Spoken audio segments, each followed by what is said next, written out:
Conversation. Brandon Aiyuk, you requested a trade from the 49ers on Tuesday. A lot has happened since. The Niners say, yo, we have no interest in trading the all-pro wide receiver. So what will happen next in this saga? It is unclear at this point, but anticipate anarchy in the Bay Area. James, you're the wide receiver on deck. I know you got a couple good stories about this, as do I. Played with a couple teammates who requested trades and who wanted more money. Yeah. You think Aiyuk's drama will be a distraction? Yeah. Hold on real quick. I want to, no. I got nervous. I was like, oh, my God. Let me figure this Nick Sirianni stuff out. Yes, I do think it'll be a big distraction if he does not have the money. If Brandon Aiyuk reports when he has to report with no contract, who knows when that may be. I don't know when they got to come in the building. What, can't miss Next 3 week. Games? Yeah. No, but I'm saying like he can't miss 3 games or something for a credited season. I don't know the details on that. But if he reports to that building with no deal, I think it's going to be a big distraction, because at the end of the day, Brandon Aiyuk is not going to be himself because I'm in this building and I'm not happy. I remember when I was coming up for contract my first year, and I felt like they was playing me. You know what I mean? Like, man, why ain't in the rotation here? Oh, they trying to play. They don't want to pay me no money. They don't want to see me ball. And I wasn't JJ. I ain't cracking no jokes. I ain't talking to Jordy. I ain't talking to Greg. I'm mad. I ain't want to wake up, go to work. And I kind of was like a little cancer in the locker room. And Greg would always come, man, come on, bro.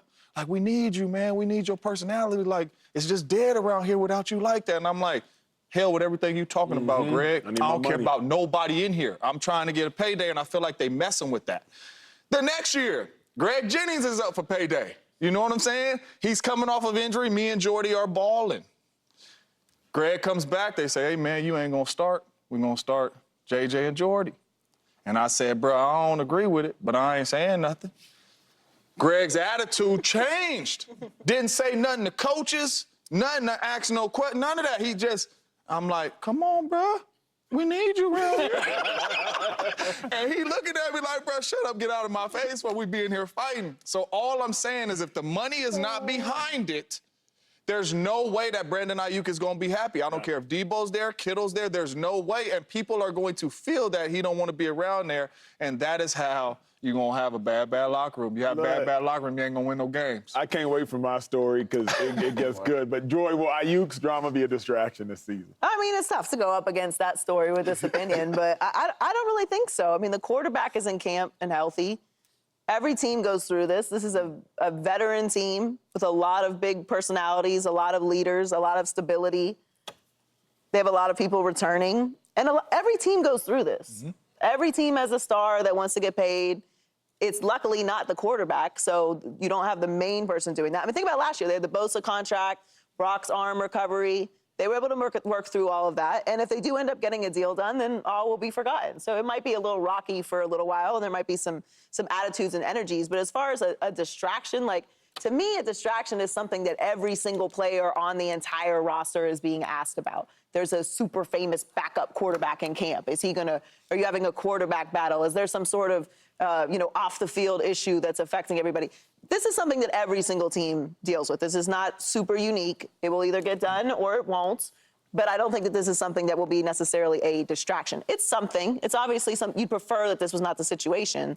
But I don't know if I can go as far as distraction. When you couch the definition of distraction like that, I agree with you, right? I don't think everybody in the locker room is going to be asked about it. I think everybody on the offense is going to be asked about it. Juwan Jennings has already been asked. He posted an Instagram story. He always be posting, like, these motivational stories. And somebody's like, yo, is that about Aiyuk? And he's like, no, like, I just post motivational stories. Leave me alone. like little stuff like that. But in my opinion, it will be a distraction because it has to be a distraction. Because if you're Aiyuk, your intention is to be distracting. Your only objective while being at practice is to not get fined and be distracting. That's why he posted on his Instagram story the video of him watching the Washington Commanders plays. With my own story, Michael Kendricks was up for a contract. He wanted to be like a top 5 highest paid linebacker in football. We're in training camp. It's 2015. Kendricks is a starter. I know I'm a backup. Yeah. But when the starter isn't under contract, he's holding in, not holding out. Joy, he wasn't taking no reps. You don't want no. You know what that means? All the reps is yours.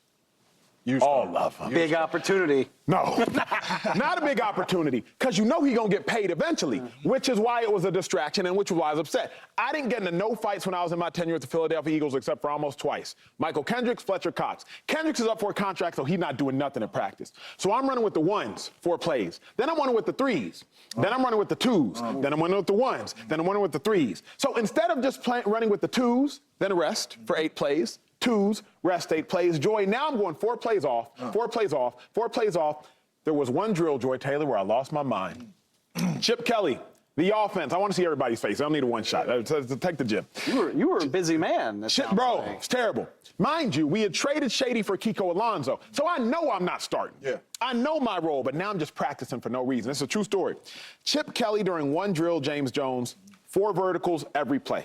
Because the objective was to see, can the offense run 4 verticals versus any defense? Defense changed the coverage, offense 4 verts. Because we want to practice 4 verts versus cover 1, cover 2, cover 4, cover 5, cover 6. Everything 4 verts.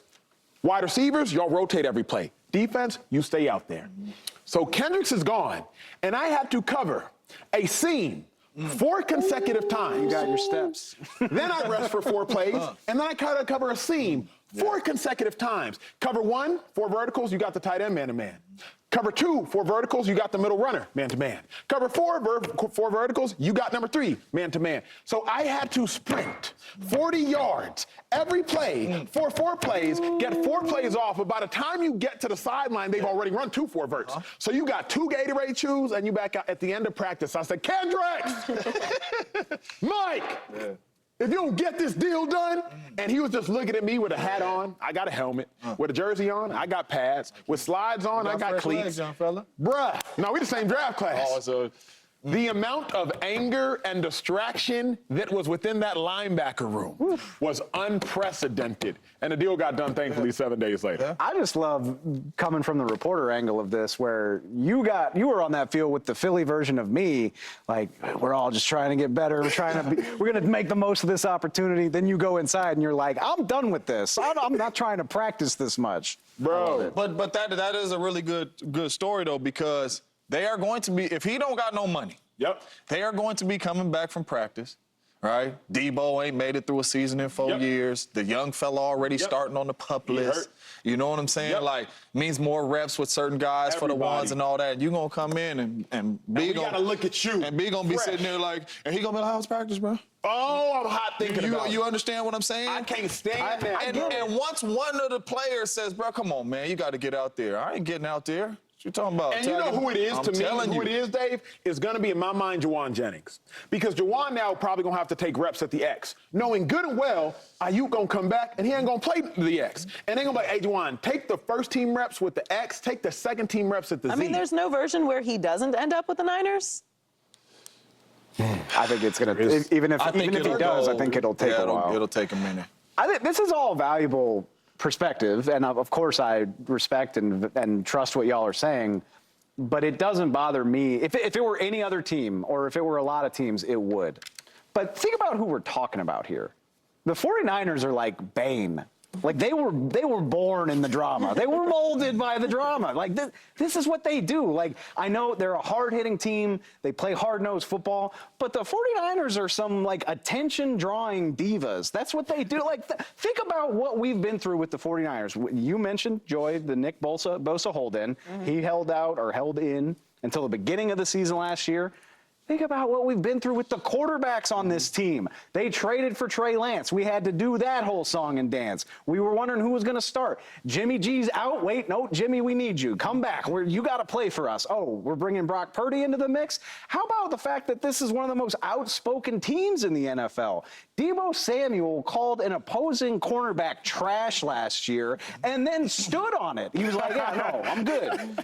George Kittle is basically a WWE personality. He wore a T-shirt that said F Dallas and was like, I would love to get fined again. This is my favorite thing. These guys are not afraid of the spotlight. They're not afraid of confrontation. They're not afraid of a little drama. And I think that, and also, by the way, they win and win and win. That's all I think different. all of that plays together. That's all different because them boys was under contract.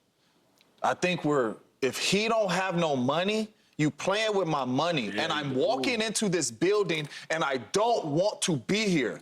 I don't need the coach coming up to me. Oh, bro, we gonna work it out. Good to see you. Get out of my face, man. Like, I'm in this building, and I really don't want to be here. The only reason why I'm here is because I know I don't get my credit this season. If it goes that far. If this happens before training camp, we're talking about nothing up here. My man is paid. He gonna come in there with a smile on his face. He gonna walk in there with his Louis luggage and all that. He gonna have his custom cleats. He gonna be ready to